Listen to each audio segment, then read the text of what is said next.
मामाश्री, गुरु के लिए शिष्य का अधिक महत्व होता है या पिता के लिए पुत्र का? तुम्हारा प्रश्न ही ठीक नहीं है वत्स। जीवन के लिए जल और वायु दोनों ही का महत्व है। न पुत्र के बिना पिता का जीवन संपूर्ण होता है और ना ही शिष्य के बिना गुरु ही के जीवन का कोई अर्थ है। यदि सूर्य निकले और उसकी धूप लेने वाला ही कोई ना हो तो सूर्य के निकलने का अर्थ ही क्या है? उसकी क्या आवश्यकता है? यदि वर्षा हो और धरती उसके मोती समेटने के लिए अपना आंचल ही ना फैलाए तब मेघ का श्रम तो अकारथ ही गया ना। जैसे पुत्र पिता की पहचान होता है वैसे ही शिष्य गुरु की पहचान होता है। परंतु पुत्र और शिष्य में एक अंतर अवश्य होता है। पुत्र पिता का ही नहीं होता, पुत्र माता का भी होता है। उसका प्रेम, उसकी निष्ठा माता और पिता दोनों के बीच बटी हुई होती है। परंतु शिष्य केवल गुरु का होता है। परंतु तुमने ये प्रश्न क्यों किया? मुझे ये निर्णय लेना है मामाश्री कि मैं शिष्य बनूं या पुत्र। ज्ञान पैतृक संपत्ति या दाय नहीं है वत्स कि पिता से पुत्र की ओर चली आए। ज्ञान तो लेना पड़ता है और जो इसे ले ले इस पर उसी का अधिकार है। तब तो मैं पिताश्री का शिष्य ही बनूंगा।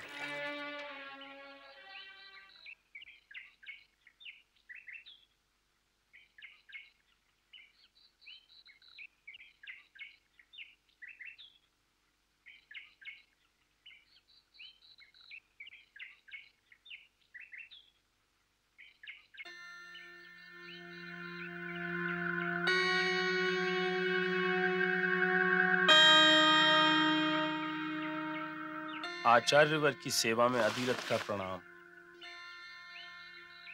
तुम तो महाराज के सारथी हुआ करते थे। जी आचार्यवर। ये तुम्हारा पुत्र है? जी आचार्यवर। क्या नाम है तुम्हारा? राधे।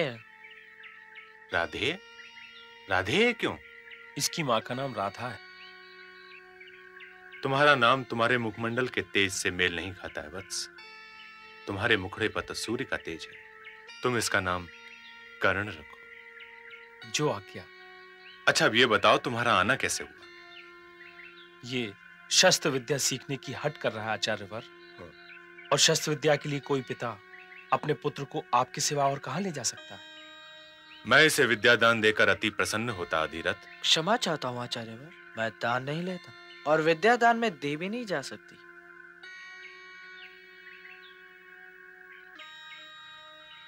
आयुष्मान बाबा। परंतु इस गुरुकुल में राजपुत्रों और क्षत्रियों के अतिरिक्त किसी और को शिक्षा नहीं दी जा सकती है और तुम्हारा पुत्र कर्ण इन दोनों कसौटियों पे खरा नहीं उतरता। अधिरथ, तुम्हें इसके लिए कोई और गुरु ढूंढना होगा। तो क्या शिक्षा दाय है आचार्यवर? क्या माता सरस्वती पहले पिता का नाम पूछती है? कर्ण। संसार चाहे मुझे जिस नाम से पुकारे बाबा, परंतु आप मुझे राधे कहा कीजिए। आपके मुंह से कर्ण सुनकर ऐसा लगता है जैसे कि मैं आपका कोई लगता ही नहीं। क्या मैं एक प्रश्न कर सकता हूँ? अवश्य। ये युवक कौन है? ये मेरा पुत्र है अश्वत्थामा। अर्थात ना तो ये राजपुत्र है और ना ही क्षत्रिय। प्रणाम आचार्यवर। इसके लड़कपन पर से क्षमा कर दीजिए गुरुवर।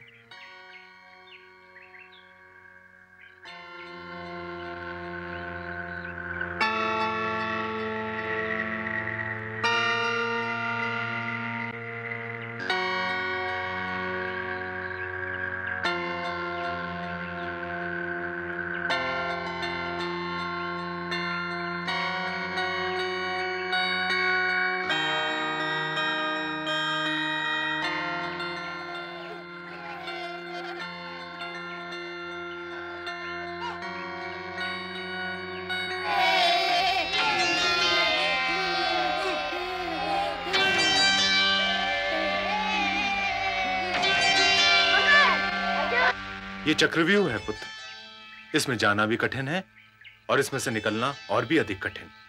क्या मैं आपके पास बैठ जाऊं गुरुदेव? क्या खेलने में तुम्हें आनंद नहीं मिलता वत्स?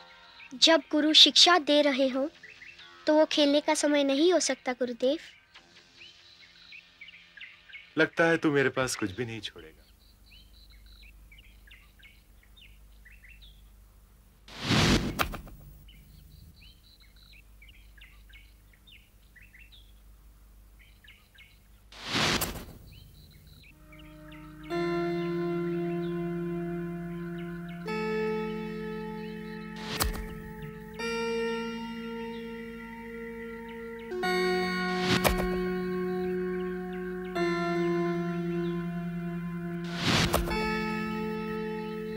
अब विश्राम करो वत्स।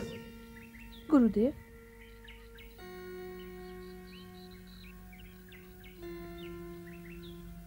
श्रेष्ठ धनुर्धर भव। आओ। ये वो परशुराम जी हैं जिन्होंने एक बार नहीं बल्कि बार बार अत्याचारी क्षत्रियों के विरोध में शस्त्र उठाए और भारतवर्ष को लगभग क्षत्रियों से सूना कर दिया और जीती हुई पृथ्वी प्रजापति कश्यप को समर्पित कर दी। प्रजापति के पुत्र सूर्य और सूर्य से सूर्यवंश, और जब उस सूर्यवंश में मर्यादा पुरुषोत्तम श्री राम ने जन्म लिया, तब उन्हें विष्णु का धनुष देकर इन्होंने अवकाश ले लिया। परंतु गंगा पुत्र देवव्रत के सिवा किसी क्षत्रिय को अपना शिष्य नहीं बनाया। वाण में धनुर्धर के प्राण होते हैं कर्ण, अर्थात ये धनुर्धर का पहला कर्तव्य है कि वो अपने वाणों को अत्याचार, भ्रष्टाचार और अन्याय का साथ देकर कभी अपमानित ना करे, क्योंकि यदि कोई धनुर्धर अपना ये कर्तव्य भूल जाएगा तो उसी क्षण उसके तुणीर के सारे वाण निष्प्राण हो जाएंगे और विद्या उसके पास से यूं चली जाएगी जैसे इससे पहले उसके पास कभी रही ही ना हो।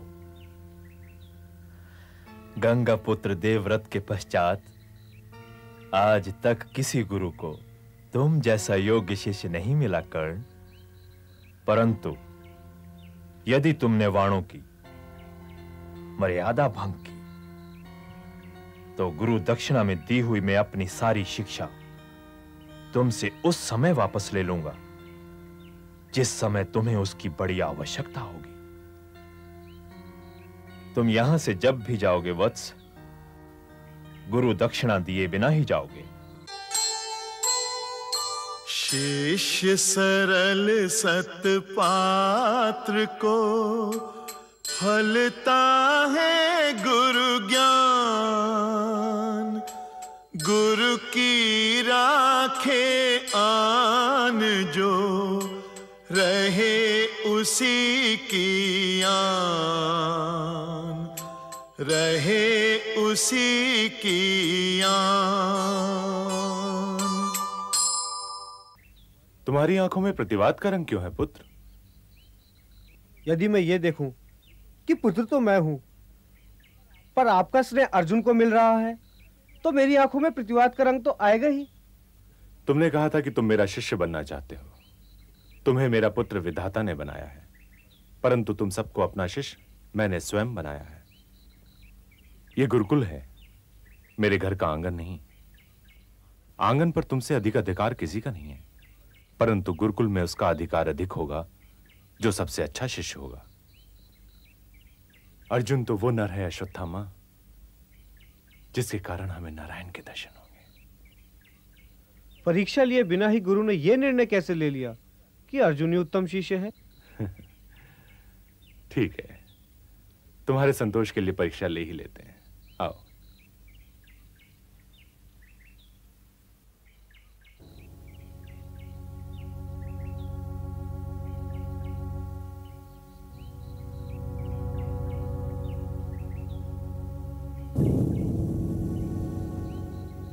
राजकुमारों, इस वृक्ष पर एक पक्षी रूपी यंत्र है। जो तुम सबका लक्ष्य होगा। युधिष्ठिर, जी गुरुदेव। लक्ष्य साधो। क्या देख रहे हो? आकाश, पृथ्वी। नहीं। दुर्योधन, जी गुरुदेव। इस वृक्ष पर एक पक्षी है। जी गुरुदेव। लक्ष्य साधो। जो आज्ञा गुरुदेव।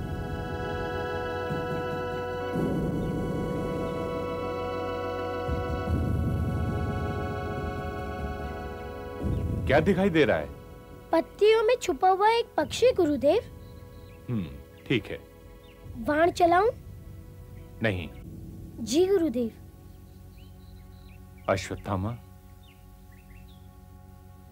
जी गुरुदेव। लक्ष्य साधो। जो आज्ञा गुरुदेव।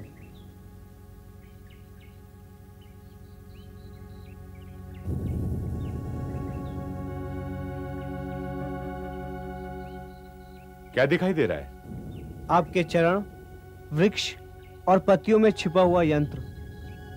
ठीक है, जाओ।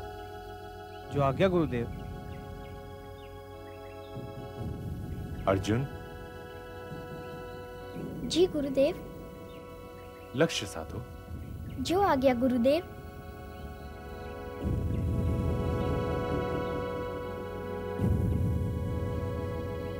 क्या दिखाई दे रहा है? मुझे तो केवल पक्षी का सिर दिखाई दे रहा है गुरुदेव।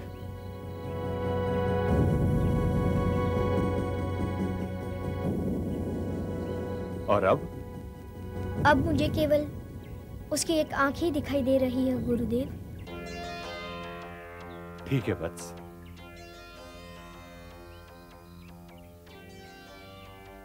धनुर्धर को उसके लक्ष्य के अतिरिक्त और कुछ दिखाई नहीं देना चाहिए। आपका ये शिष्य क्षमा चाहता है गुरुदेव।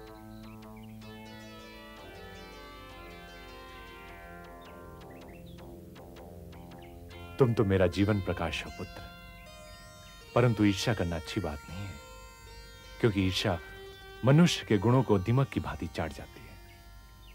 द्रोण के उत्तराधिकारी तुम हो, परंतु द्रोणाचार्य का सर्वश्रेष्ठ धनुधर शिष्य ये कुंती पुत्र अर्जुन है।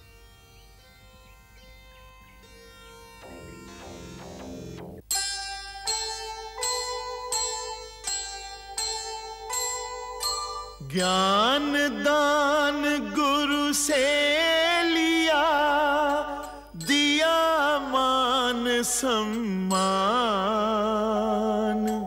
गुरुकुल को गौरव दिया, शिष्य कृष्ण भगवान, शिष्य कृष्ण भगवान। जीवन ही स्वयं अपनी परिभाषा भी है चंद्रवंश भूषण। वो जल भी है और तृष्णा भी। सत और असत दो तटों के बीच बहती हुई एक नदी है जीवन। इस पानी में दोनों का मेल है, पर सत्पुरुष वो है जो इस सरोवर से सत्य कार लेता है और अपने वस्त्र पर असत की एक बूंद भी नहीं पड़ने देता। जैसे हंस दूध को पानी से अलग कर लेता है। तो क्या जीवन केवल यही है? असत को ज्ञान, अनुभव और संघर्ष की छलनी में छान लेने के बाद सत्पुरुष उस सत का क्या करे? क्या फिर से उसे सरोवर में डाल दे? महाव्रती परम धर्मात्मा गंगा पुत्र भीष्म के शिष्य को कुछ बताने की आवश्यकता नहीं है। राजवंश की भारतीय परंपरा आपकी धरोहर है राजन। इसलिए आपको यह बताना आवश्यक नहीं है कि जीवन सरोवर से सत्य काढ़कर फिर सरोवर ही को लौटाने के लिए नहीं होता।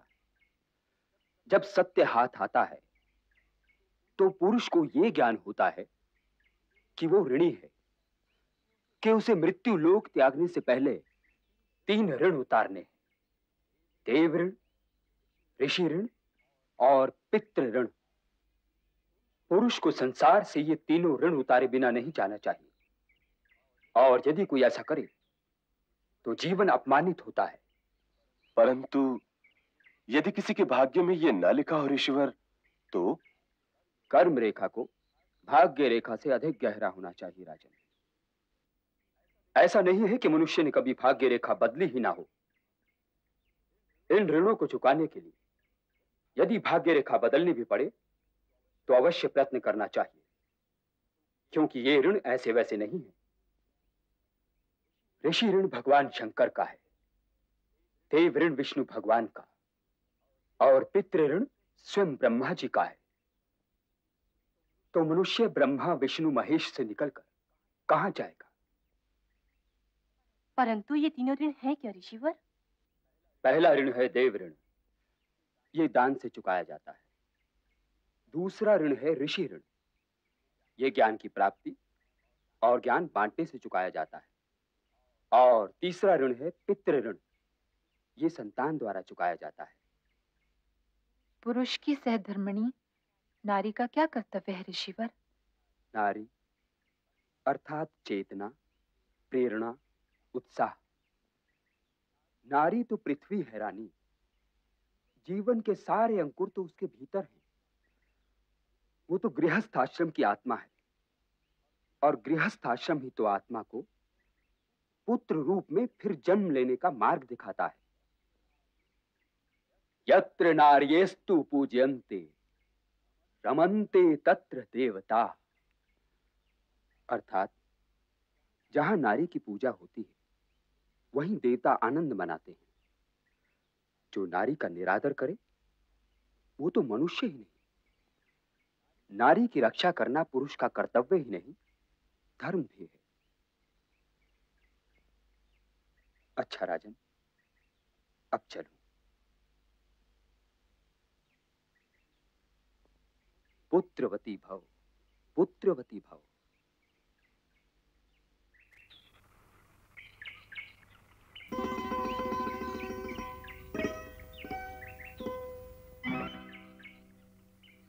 कृपया अपनी पूंछ हटाइए। सुना नहीं? कृपया अपनी पूंछ हटाइए।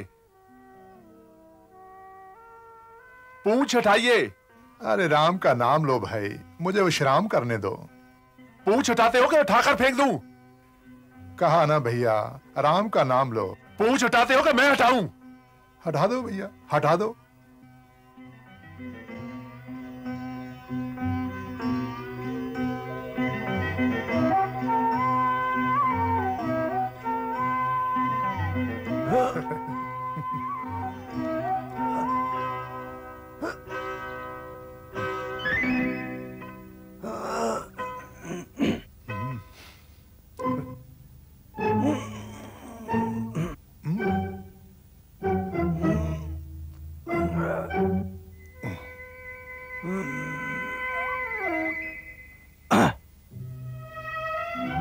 हटा दो भैया, मेरी ये बड़ी पुरानी अभिलाषा है कि कोई मेरी पूंछ हटा दे।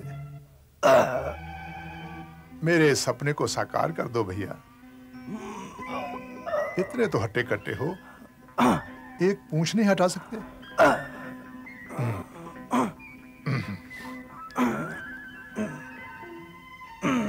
हटाओ हटाओ, हटाओ।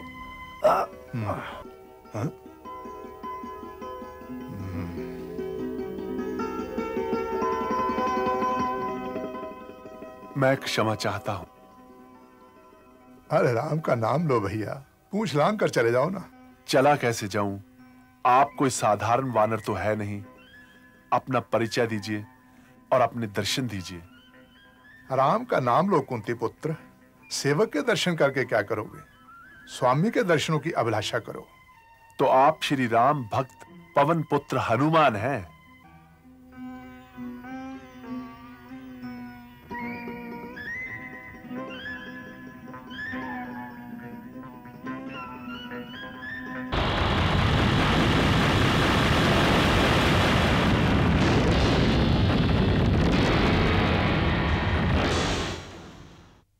जय श्री राम।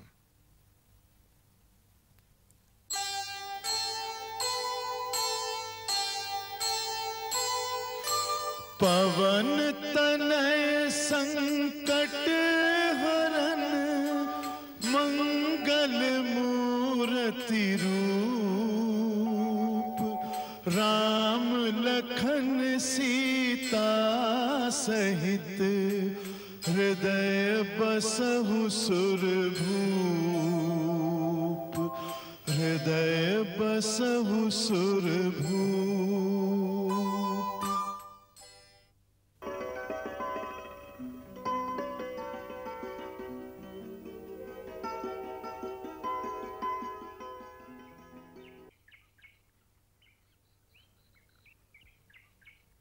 यदि मैं पवन पुत्र हनुमान नहीं होता तो तुम्हें बार बार भाई क्यों कहता? किंतु आप मुझे इस दशा में क्यों मिले?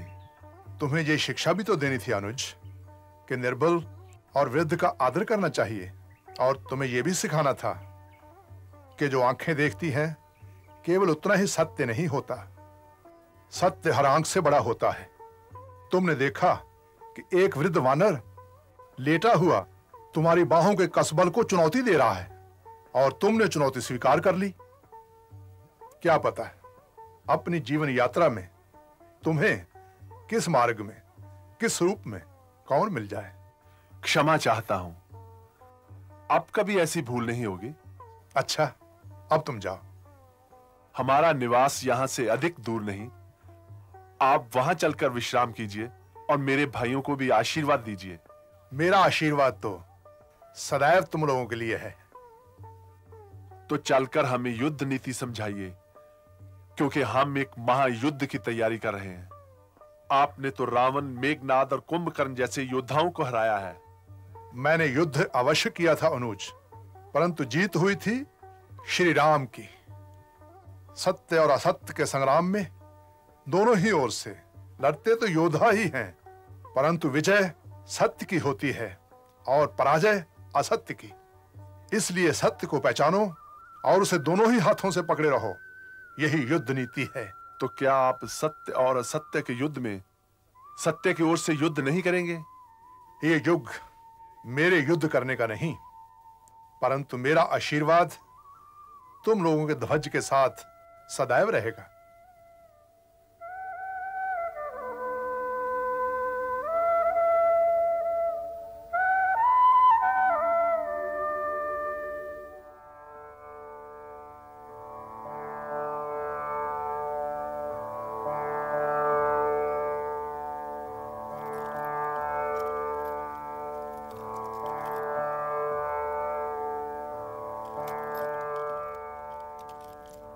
आयुष्मान भव, चिरंजीवी भव, यशस्वी भव। प्रणाम ऋषिवर व्यास, ये अंगराज कर्ण है। त्रिलोक में जो भी कुछ ज्ञान रखता है वह इस महान योद्धा को जानता भी है और पहचानता भी है। तुम बड़े भाग्यशाली हो शकुनी कि तुमने इस महान योद्धा के युग में जन्म लिया है। आयुष्मान भव। प्रणाम ऋषिवर।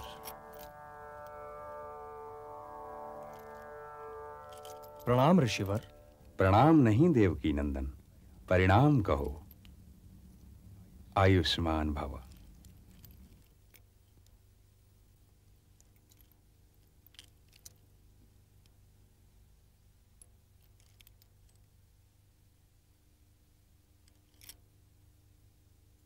भविश्री, ऋषिवर। अखंड सौभाग्यवती भव। प्रणाम ऋषिवर। अपना अधिकार पाओ। जीवन एक सागर है पुत्र, और इसको मथना तुम्हारा कर्तव्य है। किंतु ध्यान रहे, मंथन से प्राप्त होने वाले अमृत के साथ साथ विष के उत्तराधिकारी भी तुम ही होगे। आपने पांचाली को कोई आशीर्वाद नहीं दिया ऋषिवर? इसकी आत्मशक्ति को किसी आशीर्वाद की आवश्यकता नहीं है।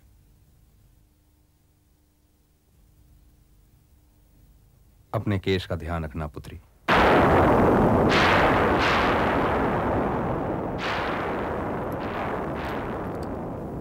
महाराज। प्रणाम ऋषिवर। तुम अपना स्थान न छोड़ो राजन, बैठो। मैं तो यहाँ केवल युधिष्ठिर का राज्याभिषेक देखने आया हूं। तो फिर ये कार्य आप ही के हाथों से क्यों न हो ऋषिवर? नहीं गंगा पुत्र, मुकुट पहनाना या मुकुट उतारना मेरा कार्य नहीं है। ये विशेषाधिकार तो कुलगुरु का है। परंतु आप अपना स्थान तो ग्रहण कीजिए। नहीं राजन, मेरे लिए यहां कोई स्थान नहीं है। शुभ कार्य में विलंब क्यों कृपाचार्य? खांडव प्रस्थ बड़े उतावलेपन से युधिष्ठिर की प्रतीक्षा कर रहा है। आपने बुलाया गुरुदेव? हाँ, कृष्ण को बुलाओ। जो आज्ञा गुरुदेव।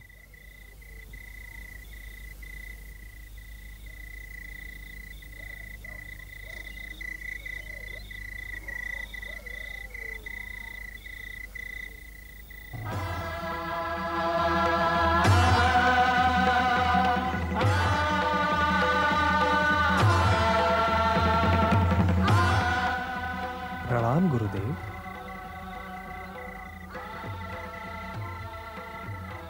मैंने तुम्हें इतने दिनों तक तुम्हारी गुरुमाता के ढाढ़स के लिए शिक्षा के बहाने रोके रखा, परंतु यह गुरु को शोभा नहीं देता। इसलिए तुम दोनों भाई अपनी गुरुमाता को मिले बिना ही सूर्य उदय होने से पहले मथुरा चले जाओ तो अच्छा है। जो आज्ञा गुरुदेव। परंतु गुरुमाता भोजन लिए प्रतीक्षा कर रही होंगी। मथुरा जाने से पहले वहां चला जाऊं? तुम पहले जहां जाना चाहोगे वहीं जाओगे। जाऊं कैसे गुरुदेव? भला गुरुदक्षिणा दिए बिना जा सकता हूं? मुझसे खिलवाड़ करते हो लीला पुरुषोत्तम कृष्ण। परंतु लीला में भी कर्तव्य पालन तो करना पड़ता है गुरुदेव। गुरुदक्षिणा दिए बिना शिष्य का विद्या पर कोई अधिकार हो ही नहीं सकता। तो क्या आप ये चाहते हैं कि मैं यूं ही चला जाऊं? तो मैं गुरु दक्षिणा तुम्हीं पर छोड़ता हूं, जो चाहे दे दो। मैं तो अपनी गुरु माता का संतोष चाहता हूं। चाहता तो मैं भी यही हूं, परंतु गुरु को अपना स्वार्थ देखने का कोई अधिकार नहीं। परंतु शिष्य को तो अपना स्वार्थ देखने का अधिकार है ना गुरुदेव। गुरु माता ने मुझे वो स्नेह दिया जो केवल एक माता के पास होता है, और वो भी केवल अपने पुत्र के लिए। मैं उस स्नेह को छोड़कर कभी नहीं जा सकता। परंतु तुम उसे खोजोगे कहां? इतने बरस बीत गए हैं। तुम दोनों के जाने के पश्चात गुरु माता पुत्र बिना जीना सीख ही लेगी। मैं उसे खोजने अवश्य जाऊंगा गुरुदेव। परंतु तुम उसे खोजोगे कहां?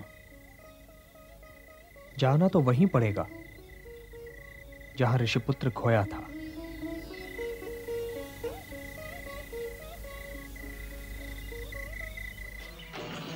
बैठो पुत्र, बैठो।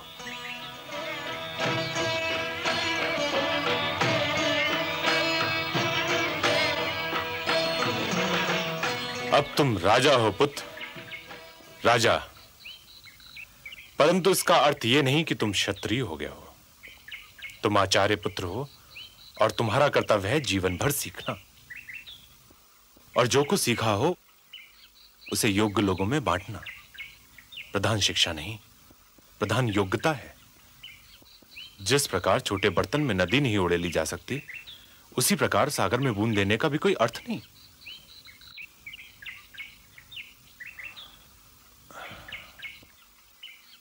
क्या सोच रहे हो पुत्र? बहुत दिनों से एक प्रश्न में उलझा हुआ हूं। क्या जाने से पहले वो प्रश्न कर लूं? प्रश्न है किससे? पिता से या गुरु से? गुरु से। पूछो। आपने एकलव्य से गुरु दक्षिणा में उसका अंगूठा क्यों लिया? क्या इसलिए कि वह क्षत्रिय नहीं था? क्षत्रिय तो तुम भी नहीं हो पुत्र। परंतु मैं ब्राह्मण तो हूं। पहले मनुष्य आया या जातियां? केवल जन्म से कोई ब्राह्मण नहीं बन सकता। जिस दिन ब्राह्मण अपना कर्तव्य भूल जाएगा, ब्राह्मण नहीं रह जाएगा। एकलव्य से मैंने उसका अंगूठा इसलिए नहीं लिया था कि वो ऊंची जाति का नहीं था, क्योंकि विद्या पर किसी जाति का अधिकार नहीं है और ना ही हम किसी पर विद्या का द्वार बंद कर सकते। एकलव्य से मैंने उसका अंगूठा इसलिए लिया था कि उसने विद्या ली नहीं, उसने विद्या चुराई थी। इसलिए उस विद्या पर उसका कोई अधिकार नहीं। यदि वो कोई ब्राह्मण या क्षत्रिय रहा होता तब भी मैंने उसका अंगूठा मांग लिया होता।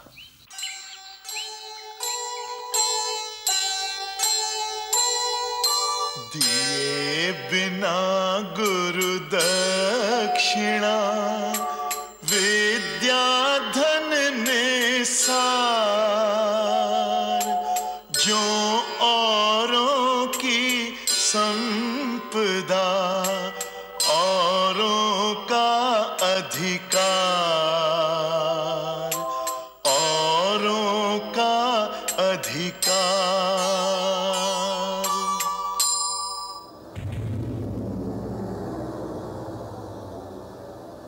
आओ शिष्य, बधाई हो। इन वाणों को पाकर तुम अजय हो जाओगे। मैं तुम्हें इनके गुण बताता हूं। पहले वाण पर यदि तुम सिंदूर लगाकर छोड़ोगे तो ये लक्ष्य और शस्त्र दोनों को एक स्थान पर एकत्रित करके उन पर चिन्ह बना देगा। दूसरा वाण छोड़ोगे तो ये लक्ष्य और शस्त्र दोनों को समाप्त कर देगा। और ये तीसरा वाण अतिरिक्त है, इसकी तुम्हें कदाचित आवश्यकता नहीं पड़ेगी। शिष्य, अब तुम में ऐसी शक्ति आ गई है कि तुम चाहो तो सृष्टि का नाश भी कर सकते हो। ये सब आपकी कृपा है गुरुदेव। आपने मुझे कृतार्थ कर दिया है और आपकी गुरुदक्षिणा भी मुझ पर अनिवार्य हो गई है। गुरु दक्षिणा में तुम्हें मुझे 2 वचन देने होंगे शिष्य। पहला वचन तो ये कि तुम इस अद्भुत शक्ति का प्रयोग केवल युद्ध में ही करोगे, किसी निजी झगड़े में नहीं। और दूसरा वचन ये कि युद्ध में केवल तुम दुर्बल पक्ष का ही साथ दोगे।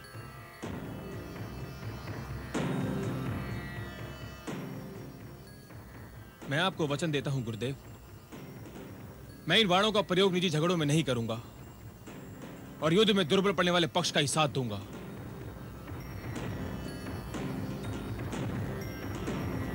तो जाओ शिष्य, भगवान तुम्हारी रक्षा करेंगे।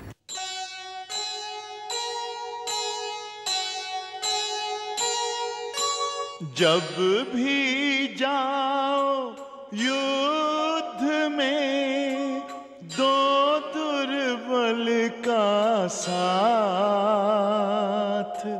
सदा रखेंगे बाण ये, विजय तुम्हारे हाथ, विजय तुम्हारे हाथ।